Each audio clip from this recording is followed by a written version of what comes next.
अमेरिकी सांसदों के एक ग्रुप ने प्रतिनिधि सभा में विदेशी छात्रों से जुड़ा एक विधेयक पेश किया है जिसका असर सीधे तौर पर भारतीय छात्रों पर भी पड़ेगा।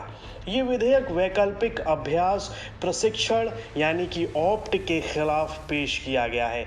ऑप्ट के जरिए विदेशी छात्रों को पढ़ाई के बाद अमेरिका में काम करने की इजाजत मिलती थी।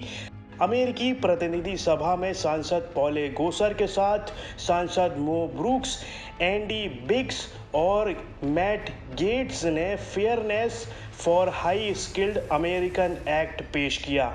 इस बिल के पारित होने पर इसके जरिए वैकल्पिक अभ्यास प्रशिक्षण यानी कि ऑप्ट के लिए आव्रजन और राष्ट्रीयता अधिनियम में बदलाव मुमकिन हो पाएगा।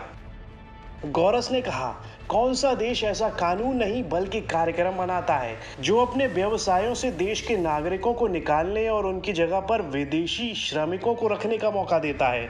पूरी दुनिया में ऐसा एक ही देश है, वो है अमेरिका।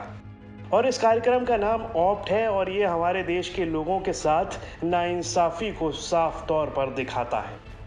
गोरस ने पहली बार 116वीं संसद में fairness for high skilled American act पेश किया था और ऑप्ट को खत्म करने के लिए गृह मंत्रालय के खिलाफ एक मुकदमे में हस्ताक्षर भी किए थे। भूले H-1B सीमा के नियम।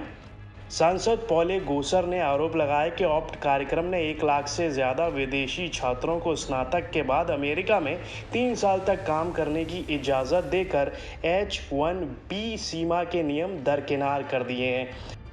इन विदेशी कामगारों को पेरोल करों से छूट दी गई है जिससे उनका खर्च एक अमेरिकी श्रमिकों की तुलना में करीब 10 से 15% तक कम हो जाता है।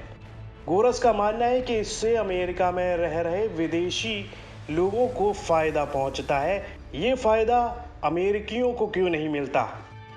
कोरोना से घटी अमेरिका में भारतीय छात्रों की गिनती। Opt United states immigration and customs enforcement के द्वारा प्रशासित एक अतिथि श्रमिक कार्यक्रम है। अमेरिका में बड़ी संख्या में भारतीय छात्र भी पढ़ने आते हैं।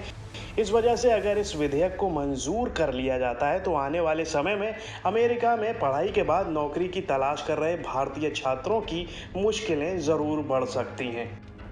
भारतीय छात्रों को होगी मुश्किल। कोरोना से पहले तक अमेरिका में 1 लाख से ज्यादा संख्या में भारतीय छात्र पढ़ाई कर रहे थे, मगर महामारी की शुरुआत होने के बाद से ही इस संख्या में कमी देखने को मिली है। लेकिन अभी भी बड़ी संख्या में भारतीय छात्र अमेरिका में पढ़ाई कर रहे हैं और अमेरिका जाकर पढ़ाई करने की योजना बना रहे हैं। ऐसे में उन्हें आने वाले समय में पढ़ाई पूरी करने के बाद नौकरी मिलने में मुश्किल का सामना करना पड़ सकता है।